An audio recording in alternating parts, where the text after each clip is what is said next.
बिस्मिल्लाहिर्रहमानिर्रहीम। अस्सलाम वालेकुम। Welcome to pass education system. This is me Taimur और आज की क्लास आप लोगों के लिए है सब्जेक्ट पोर्शन को लेके। अगर आप लोगों ने एनटीएस नेट का टेस्ट देना है, आप लोगों ने अप्लाई किया हुआ है, ठीक है, 7-8 दिसंबर के करीब आप लोगों का एनटीएस नेट आ रहा है। I am talking about 2024 exams. if you are willing to take ComSats NTS or you are going to take Bahria Air or any relevant to NTS test, this video is very helpful for you. And first of all, I would like to describe what the next procedure about NTS NET, about our online classes. First of all, we are going to cover about subject portion, then we will move toward analytical portion, then quantitative reasoning, and inshallah, finally, we will conduct a full-length paper for your concepts and NTS NET. About today, we are going to discuss only subject portion. Subject portion, I mean English, physics, chemistry, math, bio, and computer science and chemistry, that all subjects इंशाल्लाह ताला। इस class के अंदर मैं आप लोगों के साथ सब्जेक्ट पोर्शन को डिस्कस कर रहा हूँ और मैं आप लोगों को एक क्लियर कट चीज़ बताना चाहता हूँ। आप लोगों के जो एनटीएस नेट है या कॉम सेट्स हैं, इसके अंदर कौन कौन से सब्जेक्ट्स हैं। एक आप लोगों का सब्जेक्ट पोर्शन है, एक आप लोगों का क्वांटिटेटिव रीजनिंग है, एक आप लोगों का एनालिटिकल रीजनिंग है। I am including English into subject portion. So you will come to know analytical portion consists of 20, that one is 20, subject portion 30, along that 20 English MCQs. So that will be approximately 90 MCQs and that worth for 100 marks. So first of all we are going to discuss about subject portion. इस video के अंदर मैं आपको subject portion के बारे में सारा guide करूंगा, सारे एमसीक्यूज करवाऊंगा, जितने भी अभी आपके प्रीवियस अभी आप लोगों का नवंबर में हुआ है, ठीक है, नवंबर वाला जो नेट हुआ है उसके अंदर जितने एमसीक्यूज आए थे, आप लोगों को अक्टूबर में हुआ है, तो प्रीवियस जितने आप लोगों के नेट हुए ना, मैं इस साल की बात कर रहा हूँ, उनमें जितने एमसीक्यूज आए हैं, मैं सब्जेक्ट पोर्शन के रिलेटेड बात कर रहा हूँ, वो डिस्कस करेंगे आप लोगों के साथ। अच्छा, अब कल आप लोगों की है मैथ की class, next annuity end game है, ठीक है। तो कल हमारा जो नेट के रिलेटेड है ना, एनटीएस नेट के रिलेटेड कोई चीज नहीं आ रही है। तो उसके बाद मंडे को इंशाल्लाह ताला मंडे को हमारी होगी क्वांटिटेटिव रीजनिंग, ट्यूसडे को होगी हमारी, सॉरी, मंडे को होगी क्वांटिटेटिव रीजनिंग और ट्यूसडे को होगी एनालिटिकल रीजनिंग। अब मुझे सारे स्टूडेंट बताएं कि आपको प्रोसीजर पता चल गया है। आज आप लोगों की सब्जेक्ट पोर्शन की क्लास होगी, ठीक है, और कल संडे को किसकी होगी, आप लोगों की नेक्स्ट एनईटी या ई कैट देना है, या वो नेट के रेलिवेंट भी होगी, लेकिन उसको हमने ज्यादा टारगेट किया हुआ है ई कैट और नेक्स्ट के लिए। तो उसमें आप, या आप लोगों ने फास्ट का टेस्ट देना है, फास्ट का अपना टेस्ट, उसमें मैथ का मेजर पोर्शन है। तो कल की क्लास लेना बहुत मजा आएगा इंशाल्लाह ताला। तो सब्जेक्ट पोर्शन आज की क्लास में कवर करवा रहा हूँ, क्वांटिटेटिव रीजनिंग आपको मंडे को करवाऊंगा, ठीक है, आज सैटरडे को सब्जेक्ट पोर्शन, कल संडे को मैथ होगा फुल, 11 12 दोनों की कंप्लीट प्रिपरेशंस करवाऊंगा, और उसके बाद मंडे को क्वांटिटेटिव रीजनिंग होगा और एनालिटिकल रीजनिंग ट्यूसडे को होगा, और वेंसडे तक इंशाल्लाह आप लोगों का एक फुल लेंथ पेपर कंडक्ट करेंगे। सारे स्टूडेंट एक दो मुझे ऑल डन का मैसेज करेंगे, क्या आप सबको सारी चीज़ों की समझ आई है, और साथ साथ मुझे रिस्पॉन्स करते जाना है। जो स्टूडेंट साथ साथ रिस्पॉन्स नहीं करेगा, ही मे लीव नाउ और शी मे लीव नाउ। सारे स्टूडेंट बताएंगे, पता चले एक्टिव है। Very good very good, active का मैसेज करें एक दफा, शाबाश। और एक दफा मुझे हर्ट्स भी बना के भेजे ना, पता तो चले एक्टिव बैठे हुए हैं, शाबाश। फिर मैं क्लास को स्टार्ट करता हूँ। वेरी गुड, बहुत अच्छा बहुत अच्छा। अच्छा जी, तो यहाँ पे अब हम क्लास को स्टार्ट करते हैं बाकायदा तौर पे। सबसे पहले आई वुड लाइक कि मैं आप लोगों को सबसे पहले गाइड कर दूं कि हमारे पास सब्जेक्ट पोर्शन में सबसे पहले आ जाता है फिजिक्स। अब फिजिक्स के बारे में मैं आप लोगों को हाईलाइटेड टॉपिक्स भी बता देता हूँ, साथ बहुत उनका करवा भी देता हूँ। आप लोग देखते हैं, मजा आएगा। अब सब्जेक्ट्स कितने हैं जरा देख लेते हैं। इसके अंदर अगर हम कैटेगराइज करें ना, तो सब्जेक्ट्स के रिलेटेड ये चीजें आ जाती हैं, जरा आप लोग देखते जाएं। सब्जेक्ट्स में एक कैटेगरी बनती है जिनका फिजिक्स होता है, जिनका साथ में केमिस्ट्री है, ठीक है। पहले आईसीएस वालों को लिख लेते हैं, ठीक है। आईसीएस वाले कहते हैं हमें सबसे इग्नोर किया जाता है। फिजिक्स है, उनका कंप्यूटर साइंस है, ठीक है, कंप्यूटर साइंस है। उसके बाद उनका मैथ है, मैथ्स का पोर्शन है। अच्छा, सेकंड नंबर पे कैटेगरी आती है इंजीनियरिंग वालों की, उनका फिजिक्स है, केमिस्ट्री है और साथ में उनका मैथ है, ठीक है। मैं सब्जेक्ट पोर्शन एक्सक्लूडिंग इंग्लिश की बात कर रहा हूँ। फिर ना कहना सर जी इंग्लिश भी एक सब्जेक्ट है, चलो लिख लेता हूँ, ये देखो, इंग्लिश तो सबके साथ आता जाएगा। और थर्ड नंबर पे आ जाते हैं मेडिकल वाले, उनका फिजिक्स भी है, केमिस्ट्री भी है, उनका बायो इधर आ जाता है, अलोंग दैट इंग्लिश। तो क्यों ना सबसे पहले मैं आप लोगों को इस फिजिक्स को कवर करवाता हूँ। फिजिक्स तो सबका आ रहा है, फिजिक्स को सबसे पहले कवर करवाता हूँ, फिर आपको केमिस्ट्री का गाइड करता हूँ, फिर आपको कंप्यूटर का गाइड करूंगा, फिर आपको मैथ का गाइड करूंगा, फिर बायो का गाइड करूंगा, और फिर इंग्लिश का करूंगा, और उसके बाद एंड पे एंड के एमसीक्यूज कर लेते हैं। तो सबसे पहले मैं यहाँ पे बात करूंगा फिजिक्स के रिलेटेड। तो याद रखना आप लोगों ने, अगर आप लोग फिजिक्स का पोर्शन फुल अच्छे से कवर करना चाहते हैं तो याद रख ले, फिजिक्स आपके पास 11 भी है और 12 भी है। फिजिक्स आपके पास 11 भी है और 12 भी है। सबसे पहले मैं बात कर लेता हूँ 11 फिजिक्स की। अब मैं बिल्कुल भी यहाँ आपको रिकमेंड नहीं करने वाला कि नस्ट की एनिटी एंड गेम बनाई है तो जाके आप उसको सुन लें, बिल्कुल भी नहीं करूंगा, क्योंकि वो रेलिवेंट है। उसमें आपका नेट 100% नहीं, उसमें आपका नेट 200% कवर हो जाएगा फिजिक्स के रिलेटेड। लेकिन अब 11-10 घंटे मेरे ख्याल में आप उसकी बजाय ज्यादा एक इजी वे अडॉप्ट कर सकते हैं। अगर कोई स्टूडेंट मुझसे पूछेगा कि सर क्या वो 11 घंटे की सुने तो नेट, नहीं नहीं बिल्कुल भी नहीं, ऐसा नहीं है। वो आपके एनईटी ई कैट के लिए तो बहुत रेलिवेंट है, नेट के लिए 200% रेलिवेंट है, नस्ट ई कैट के लिए 100% रेलिवेंट है। लेकिन थिंग इज कि वो आपको मुश्किल ज्यादा में डाल देगा, ठीक है ना। तो नेट इतना मुश्किल आपको डालता ही नहीं है सब्जेक्ट के लिए, मैं आपको प्रैक्टिस करवा देता हूँ। लाइक जिन्होंने प्रीवियस नेट दिए उनको पता भी होगा। फिजिक्स की चीजें देख लो, 11 फिजिक्स की। आपको पता है इसमें आपका चैप्टर 1 मेजरमेंट से स्टार्ट होता है, 11 तक थर्मोडी तक जाता है, विच इज थर्मोडायनामिक्स, ऐसे ना रिएक्शन काइनेटिक्स के बारे में। तो याद रखो, अगर मैं चैप्टर वाइज बताना चाहता हूँ ताकि आप लोगों को फुल मतलब एंड हो जाए, इसका भी एंड गेम हो जाए, ठीक है ना, ताकि आपको कोई प्रॉब्लम ना बने। चैप्टर 1 में याद रख लो, डायमेंशन वाला टॉपिक बहुत इंपॉर्टेंट है। अब डायमेंशन सर किधर से करें, डायमेंशंस के लिए वन शॉट जाके सुनो, आपको पूरा नजर आ जाएगा, ठीक है। अच्छा जी, आपके जितने क्वेश्चंस है ना एक दफा मुझे ये बताने, तो अंदर मैं वो आपके क्वेश्चन नहीं ले सकता हूँ, लास्ट पे डिस्कस करेंगे। डायमेंशंस के रिलेटेड आप लोगों का पहले चैप्टर में बात करूँ। अब precision, accuracy, degree of correctness, degree of minuteness, वो सारा ठीक है, लेकिन उसमें से ऐसा चीजें नहीं है। साथ में आप लोगों का सिग्निफिकेंट फिगर्स है, सिग्निफिकेंट फिगर्स हैं। अब इनको अच्छे तरीके से आप लोगों ने करते जाना है। डायमेंशंस हैं, सिग्निफिकेंट फिगर्स हैं। अब डायमेंशंस आप लोगों ने देखना है, मैंने वन शॉट के अंदर सारी करवाई हुई हैं, जाके उधर से सिर्फ डायमेंशन सुन लो, सिग्निफिकेंट फिगर्स भी करवाए हुए हैं। अब डायमेंशंस लाइक हमारे पास नेट में कौन कौन से आते हैं वो मैं बताऊंगा ना, अब ऐसे थोड़ी है सिर्फ आप लोगों को टॉपिक से करवाता जाऊंगा, ठीक है, देखते जाओ। कुछ ऐसे चैप्टर्स हैं जो पूरे ही वैसे जाएंगे, ठीक है। अब डायमेंशंस में प्रेशर की P is equal to F upon A, ये वाली आप लोगों को पता होनी चाहिए। Density mass per unit volume आ जाता है। इसके अलावा स्ट्रेस की पूछ लेता होता है, स्ट्रेन की पूछ लेता होता है। ये मैं पास्ट पेपर के एनालिसिस करके आपको बता रहा हूँ, ठीक है। स्ट्रेस स्ट्रेन की पूछ लेते हो, डेंसिटी की फोर्स की पूछ सकता है, और बहुत इंपॉर्टेंट है वर्क एनर्जी की आपसे पूछ सकते हैं। तो वर्क एनर्जी दोनों की सेम होती है, याद रख लो, ठीक है। वर्क एनर्जी की हमारे पास वो पूछ सकता है। और आपको पता है ना, वो हमारे पास ml² T-2 की इक्वल होती है वर्क वगैरह की, ठीक है। FD है, FMA होता है, तो ये हो गया हमारे पास ML T-2। एक लेंथ को ऐड कर लें, ml² T-2 होती है। वर्क एनर्जी की कर लें, इसके अलावा लीनियर मोमेंटम की ऐड कर लें, एंगुलर मोमेंटम की ऐड कर लें, टॉर्क की ऐड कर लें। ये बहुत इंपॉर्टेंट है डायमेंशन जो मैं आप लोगों के साथ शेयर कर रहा हूँ। इसके वेलोसिटी की तो पता है ये LT-1 होगी, एक्सेलरेशन की भी ऐड कर लें, वेलोसिटी की भी ऐड कर लें, फ्रीक्वेंसी की 1/T होती है, और टाइम पीरियड की खाली T होती है। अच्छा जी, सिग्निफिकेंट फिगर्स की बात करूं तो बहुत ही सिंपल सा पूछता है, जैसे 2.743 कितने सिग्निफिकेंट फिगर्स होंगे, 4 होंगे। जैसे मैं आपसे पूछता हूँ, जैसे हमारे पास है 100, तो मुझे बताएं 100 में सिग्निफिकेंट फिगर्स कितने होंगे, सारे स्टूडेंट बताएंगे। आप सब लोग जानते हैं कि 100 के अंदर एक सिग्निफिकेंट फिगर है, एम आई राइट? ओके जी। अच्छा, अगर मैं आपसे पूछता हूँ 200.1, अब इसमें कितना सिग्निफिकेंट फिगर्स है, ये मैंने मुश्किल पूछ लिया, इतना वैसे आता नहीं है, वेरी वेल डन। तो इसमें हमारे पास 4 सिग्निफिकेंट फिगर्स हैं। इसके अलावा 0.021, इसमें कितने हैं, 2 हैं। अब सब बहुत बेसिक है, बहुत बेसिक है।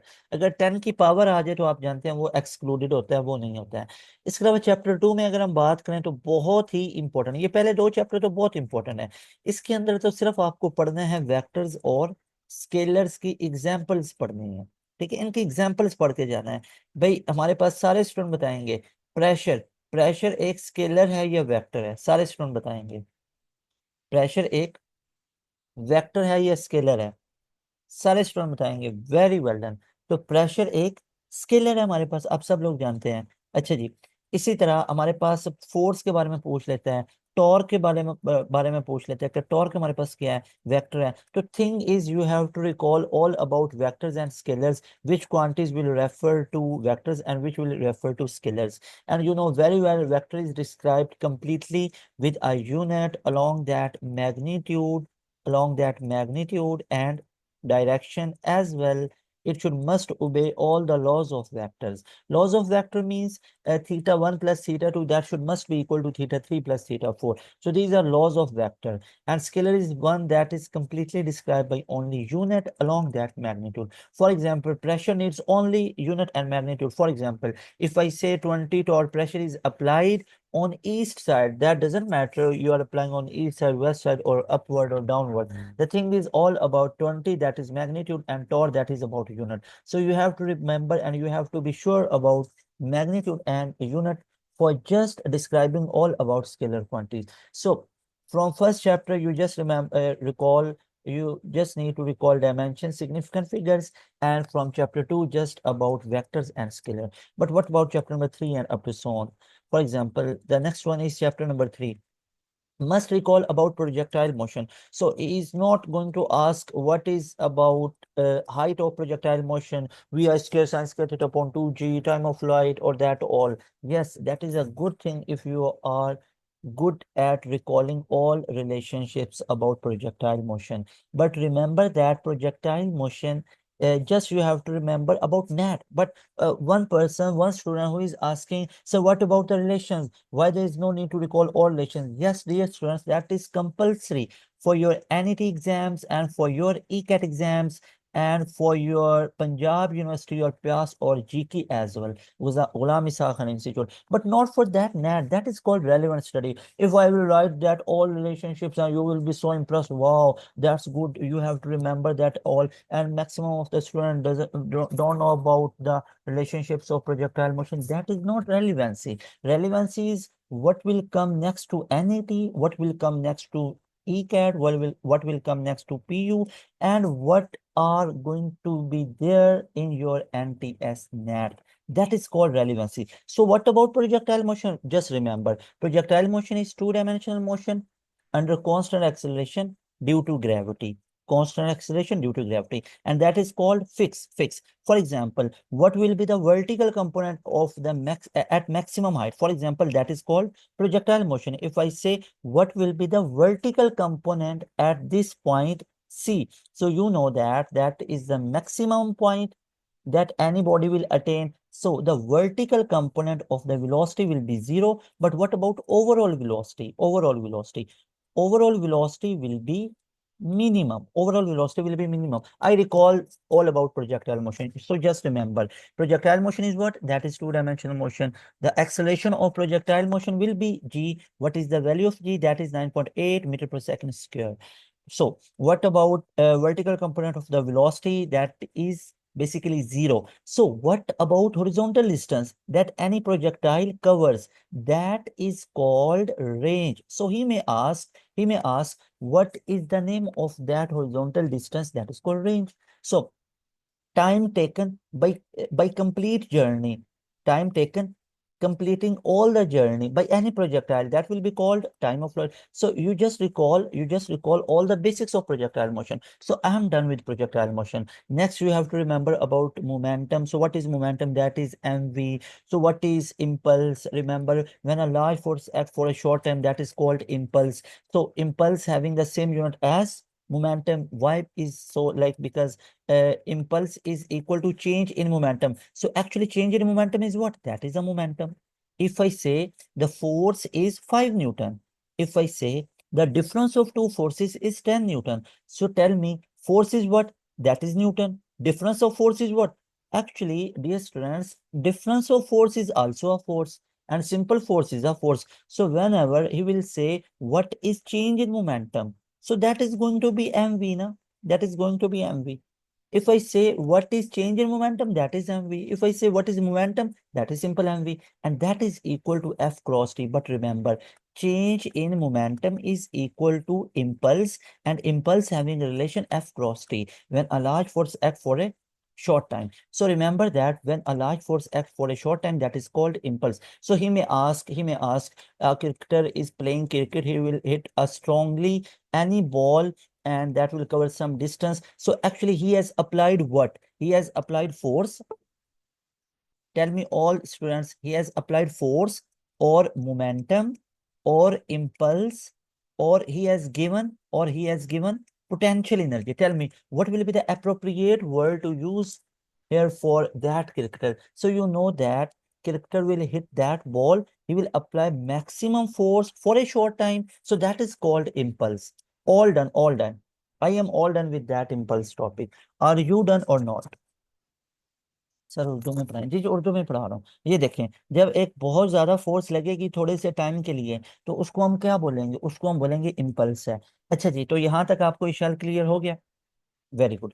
अच्छा जी, इसके बाद हम नेक्स्ट मूव कर लेते हैं। तो ये देखो, मैं आपको वो टॉपिक उस वे से एक्सप्लेन करूँ, मैं बार बार मुझे क्यों कहना पड़ रहा है कि भैया यहाँ पे NET ई कैट की बात नहीं हो रही मेरी बहन, यहाँ पे इसकी बात ही नहीं हो रही, यहाँ पे नेट की बात हो रही। मैं आपको उलझाता रहूँ इसके रिलेशन और फलां फलां फलां, वो तो मैं ऑलरेडी अपलोड कर चुका हूँ, तो वो नहीं ना करना है। तो यहाँ पे हम रेलिवेंट रहेंगे। अच्छा, इसके बाद हमारे पास आ जाता है वर्क और एनर्जी वाला। ठीक है, chapter number 4, that is about work and energy. अब इसमें देखो कितनी इंपॉर्टेंट चीजें हैं, बहुत इंपॉर्टेंट है। अब इसमें तो आपको ऐसे तंग करेगा, आप लोगों को पता चल जाएगा कि स्ट्रेच्ड स्प्रिंग में कौन सी एनर्जी होगी? Elastic potential energy.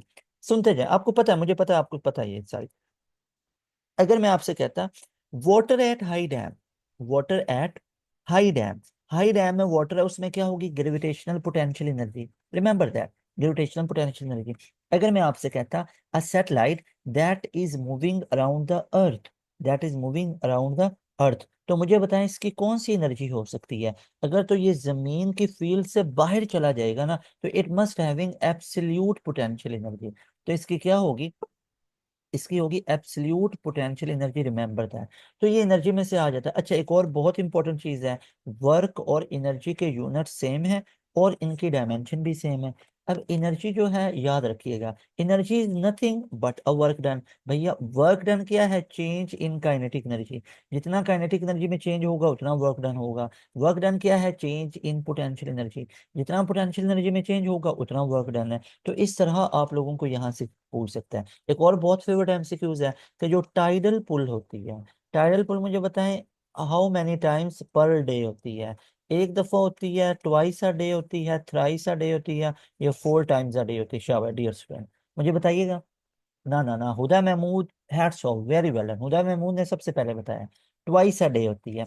टाइडल पुल एक दिन में ना, यानी जो चांद है ना, चांद वो एक दिन में 2 दफा समंदर की लहरों को ऊपर खींचता है। याद रखना आप लोगों ने, वेरी वेल डन। अच्छा, आप लोग ना पता नहीं, अब मुझे ना यहाँ पे रिस्पॉन्स ना कम बच्चे थोड़ी बहुत कर रहे हैं। Very well done, Huda Mahmood 25 centimetre. एक तो बस सारे स्टूडेंट मुझे यहाँ तक ऑल डन का मैसेज करें, क्या यहाँ तक वाकई ऑल डन हुआ है? नहीं हुआ तो मुझसे पूछें। फैसल, हुमैरा, अरहम, हुदा महमूद, ई कॉमर्स, फैसल यकूब, रियाल, सब बताएं ना, सब बताएं एक दफा मुझे डन, ताकि मुझे पता तो चले ना आप लोग सारे बिल्कुल जिंदा सलामत माशाल्लाह बैठे हुए हैं। अवैस आ रहा है मैसेज, क्यों नहीं आ रहा सारे? ऐसे मुझे ऐसे पढ़ाने में अच्छा लगता है कि सब बिल्कुल है। अभी और क्वेश्चन मत पूछें क्यूरीज के रिलेटेड, क्यूरीज के रिलेटेड मत पूछें, इनमें यस और नो बताएं। अगर आ रही है इस समय तो वेरी वेल है, नहीं आ रही तो वो पूछते वेरी वेल है। अब मजा आ रहा है, अब देखें टाइटल पुल इतनी होगी। अच्छा जी, और चैप्टर नंबर 4 में क्या क्या बात की जा सकती है? इधर है, पावर होता है P = VI। भैया वो नहीं पूछने वाला कि P = V²R, V² upon R कब यूज होगा, P = V² अपॉन R कब यूज होगा, ये हमारे पास P = I²R। नो, बिल्कुल आपको पता है, मैं मानता हूँ ये हमारे पास पैरेलल में है ये सीरीज के लिए, लेकिन वो यहाँ पे आपको वैल्यूज दे देगा, वोल्टेज की दे देता है, करंट की, तो वो आपसे कैलकुलेट करवा सकता है। उसके बाद एक और चीज याद रखनी है, ये जो पावर है, पावर को कहते हैं work per unit time. Work per unit time, इसकी यूनिट क्या बनेगी? Kilowatt, kilowatt per hour, kilowatt per hour. मैं बार बार कहता हूँ किलोवाट पर आवर, ये पावर का यूनिट है हमारे पास। ठीक है, और जो किलोवाट आवर है ना, ये वर्क का यूनिट है, ये नहीं भूलना है। और 1 हॉर्स पावर, 1 हॉर्स पावर कितने वॉट के इक्वल होता है? सारे स्टूडेंट बताएंगे। 1 horse power, 746, that is not 762। 1 horse power equal to 746। Very good, very good, very good.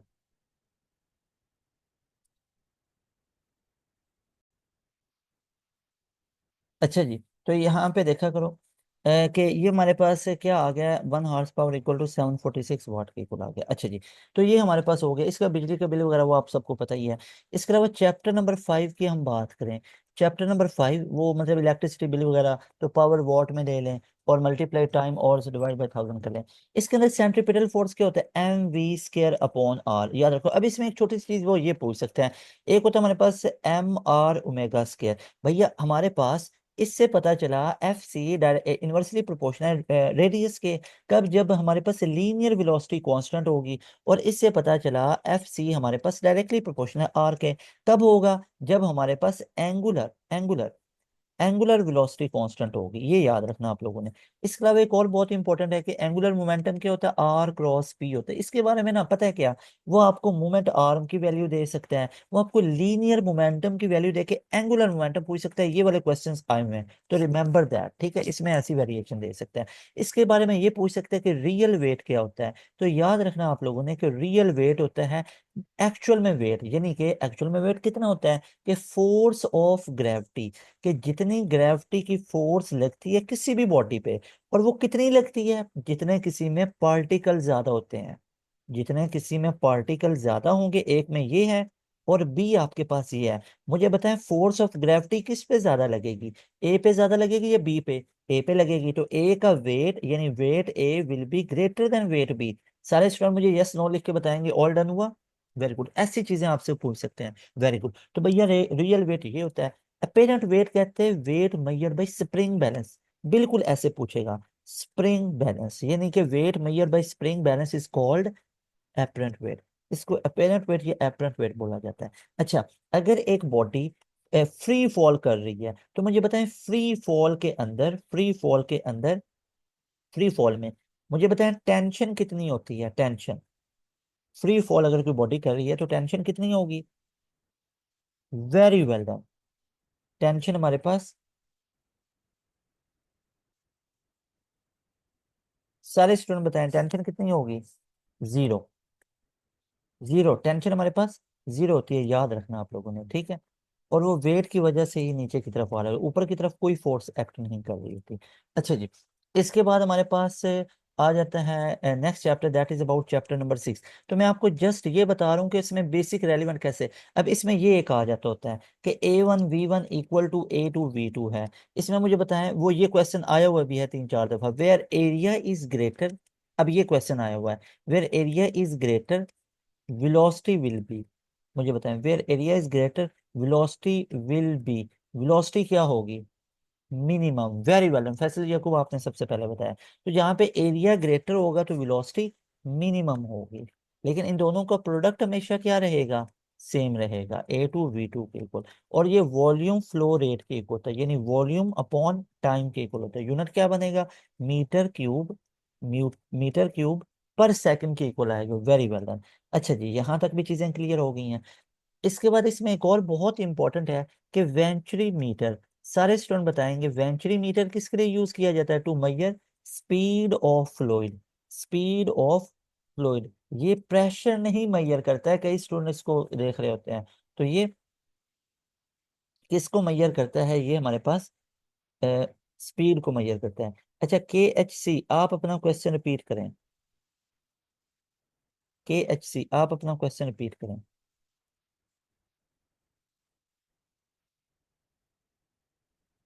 जल्दी से जल्दी से।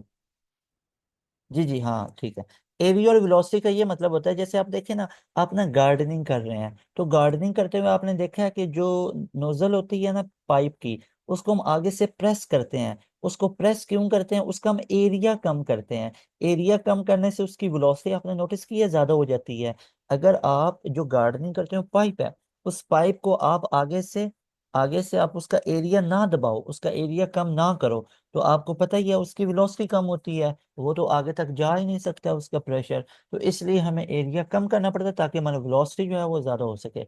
अच्छा जी, इसके बाद हमारे पास नेक्स्ट आ जाता है ब्लड के बारे में। मुझे बताएं ब्लड की डेंसिटी किसकी इक्वल होती है, यू नो ऑल के वाटर के करीब करीब है। लेकिन मुझे बताएं इस ब्लड की जो सॉरी डेंसिटी की बात कर रहा हूँ, इसकी डेंसिटी की बात कर रहा हूँ या पीएच की, बताएं, डेंसिटी या पीएच।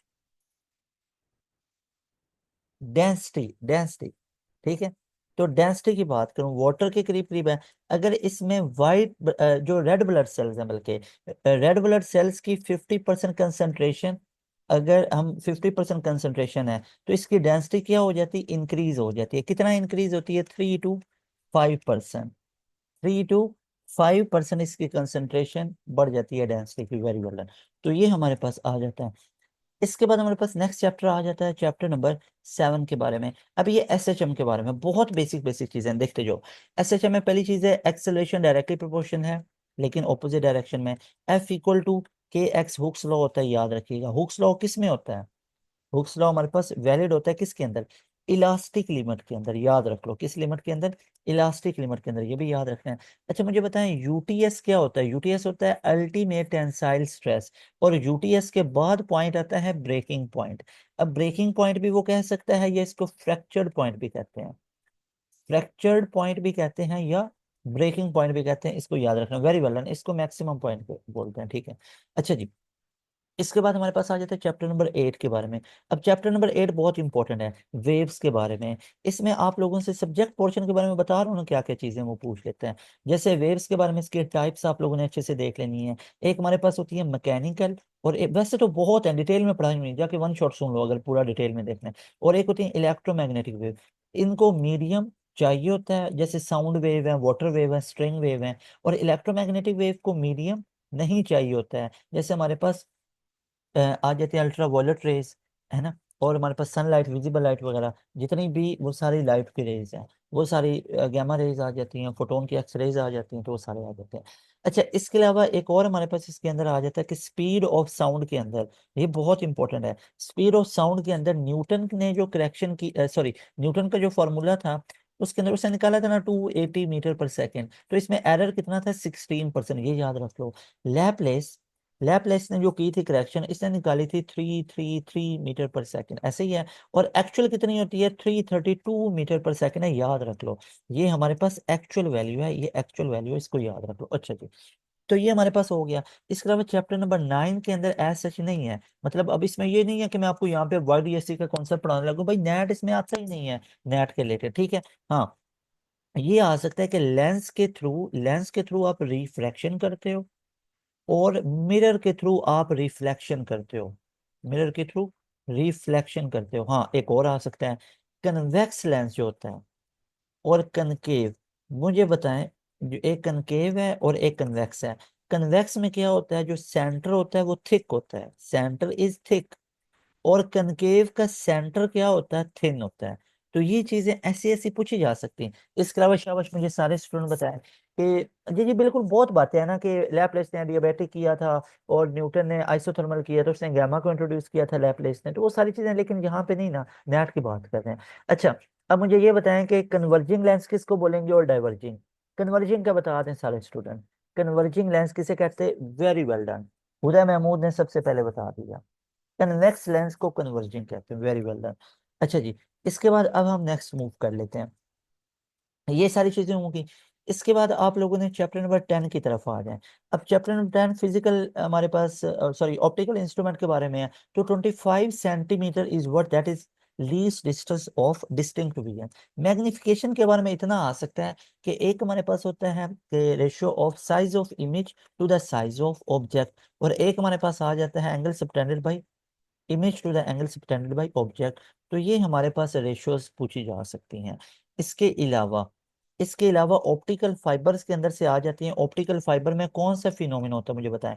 ऑप्टिकल फाइबर के अंदर टोटल इंटरनल रिफ्लेक्शन होती है, याद रख लो, टोटल इंटरनल रिफ्लेक्शन, ठीक है, टोटल इंटरनल इंटरनल रिफ्लेक्शन, याद रख लो, ठीक है, ये हमारे पास होता है। अच्छा जी, इसके बाद एक है, ये फॉर्मूला दो है, एक ऊपर है साइज ऑफ इमेज, नीचे है साइज ऑफ ऑब्जेक्ट, ठीक है, KHC।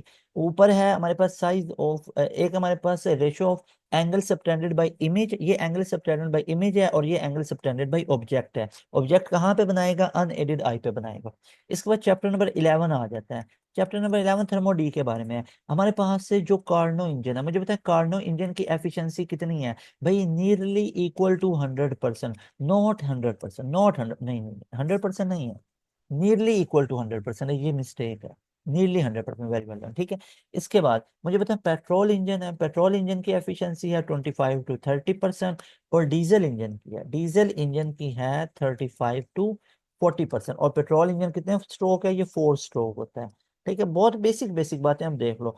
फिर आ जाओ चैप्टर नंबर 12 में, ज्यादा चैप्टर नंबर सॉरी जो 11 क्लास है उसमें ज्यादा चीजें वो पूछ लेते होते हैं। अब देख लो आप अपनी 12 फिजिक्स को, 12 फिजिक्स की अगर मैं बात करूं, फिर मैं एमसीक्यूज लिखे हुए हैं आप लोगों के लिए हमने, वो आपको मैं करवा देता हूँ। 12 फिजिक्स के अंदर तो पहला चैप्टर हमारे पास आ जाता है, चैप्टर नंबर 12, ये हमारे पास है इलेक्ट्रोस्टैटिक के बारे में। इलेक्ट्रोस्टैटिक में बहुत बेसिक आएगा।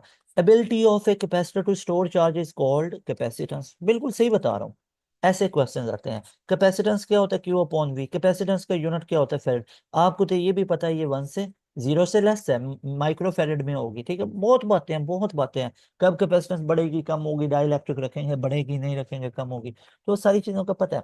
अच्छा जी, इसके बाद एक आ जाता है कैपेसिटर, ऐसा डिवाइस है जो चार्ज और एनर्जी को स्टोर करता है, चार्ज और एनर्जी। अब क्योंकि आप वो स्टूडेंट बैठे हुए हैं ना जिन्होंने ऑलरेडी मेरा नेक्स्ट एनुटी एंड गेम लिया हुआ है, तो इसलिए आपको ये बहुत बच्चों वाली कुछ चीजें लगेंगी ना, इसलिए मैं आपको बार बार ये चीजें बता रहा हूँ कि अगर आप डिटेल में देख रहे हैं तो डिटेल में तो नेट में नहीं आएगा सब्जेक्ट पोर्शन, ठीक है। अब एमए में आपको इधर कॉन्सेप्ट पढ़ाता हूँ भाई, वो आता ही ई कैट एनईटी में है, अगर उसके कॉन्सेप्ट लेने हैं जाके देख लो, मेरी एंड गेम है। फिजिक्स के 1 शॉट के ऊपर मैंने कई लेक्चर अपलोड किए हुए लेक्चर्स, तो वो जाके सुन लो तो आपके सारे कॉन्सेप्ट कवर हैं। तो थिंग इज के we are bounded under net, net के अंदर हम ना वो सारे बाउंड हुए हैं।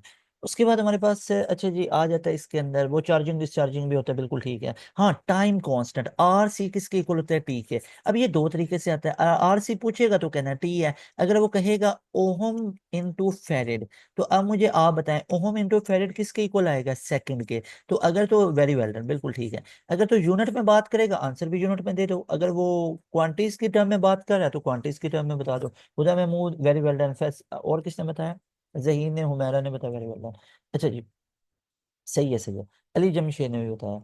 अच्छा जी, तो ये हमारे पास इसके रिलेटेड आ जाता है। फिर हमारे पास चैप्टर नंबर 13 आ जाता है करंट इलेक्ट्रिसिटी के बारे में। उसमें आ जाता है I is equal to Q upon T है, करंट का यूनिट एम्पेयर होता है। चार्ज फर्दर किसके इक्वल होता है, एन ई के, चार्ज ऑन इलेक्ट्रॉन पूछ लेते होता है, 1.6 इंटू 10 - 19 कूलन है, ठीक है। वो बहुत बेसिक सी बातें हैं। इसके अलावा इसमें ये आता है कि current due to positive charges कौन सा होता है, आप लोग सब जानते हैं कि that is called conventional current, conventional current है, ठीक है। अच्छा जी, इसके अलावा और आपको पता ही है कि जो रियोस्टेट है हमारे पास है, और जो थर्मिस्टर्स होते हैं, तो याद रख लो थर्मिस्टर्स, वैसे ही आया हुआ नहीं है, मतलब बहुत ही रेयर चांस हो सकता है कि आया हो, तो थर्मिस्टर मुझे नहीं याद पड़ता है। थर्मिस्टर का नेगेटिव टेम्परेचर कोफिशिएंट होता है, बन सकता है क्योंकि बेसिक लेवल का, इसका नेगेटिव टेम्परेचर कोफिशिएंट होता है, याद रखिएगा, ठीक है। अच्छा, इसके अलावा हमारे पास और आ जाते हैं, इसके रिलेटेड क्या बोलते हैं, ये थर्मिस्टर्स भी हो गए। हाँ, व्हीटस्टोन ब्रिज का रिलेशन क्या होता है, R1 over R2 R3 upon R4, और बहुत इंपॉर्टेंट, रेजिस्टेंस का रेसिप्रोकल, रेजिस्टेंस का रेसिप्रोकल क्या होगा, कंडक्टेंस, कंडक्टेंस होगा। और रेजिस्टिविटी का रेसिप्रोकल क्या होगा, रेजिस्टिविटी का रेसिप्रोकल होगा कंडक्टिविटी, कंडक्टिविटी होगा, ठीक है। Resistance R equal to rho L upon A, याद रखिएगा। रेजिस्टिविटी ना लेंथ पे डिपेंड करती है ना एरिया पे डिपेंड करती है, that is the property of material. जबकि जो रेजिस्टेंस है ये लेंथ पे भी डिपेंड करती है और एरिया पे भी करती है, और ये ड्रिफ्ट वेलोसिटी पे भी करती है, याद रखो, ठीक है, इनवर्स में। अच्छा जी, इसके बाद हमारे पास है चैप्टर नंबर 14 में हमारे पास लॉरेंट्स फोर्स आ जाता है, sum of electric force plus magnetic force, ये लॉरेंट्स फोर्स है। ये क्यू ई होता है हमारे पास, और ये क्यू वी बी के इक्वल है। मैग्नेटिक फील्ड का यूनिट क्या होता है, दैट इज टेस्ला, टेस्ला आ जाता तो इतना मुश्किल नहीं पूछेगा कि इसका यूनिट न्यूटन पर मीटर पर एम्पीयर है, याद रख लो, लेकिन टेस्ला ज्यादा है। फिर है हमारे पास बी डॉट ए, ये फ्लक्स के इक्वल होता है, ठीक है, फ्लक्स के इक्वल है। और फ्लक्स का यूनिट क्या होता है, दैट इज वेबर। अब वेबर फेवरेट है, वो ये पूछ सकता है, वैसे ये वेबर न्यूटन पर मीटर, न्यूटन मीटर पर एम्पेयर के इक्वल आप सब लोग जानते हैं। इसके अलावा जो डायरेक्शन है मैग्नेटिक फील्ड की, वो किधर से निकाली जाती है, मैग्नेटिक फोर्स की, that is calculated by right hand thumb rule.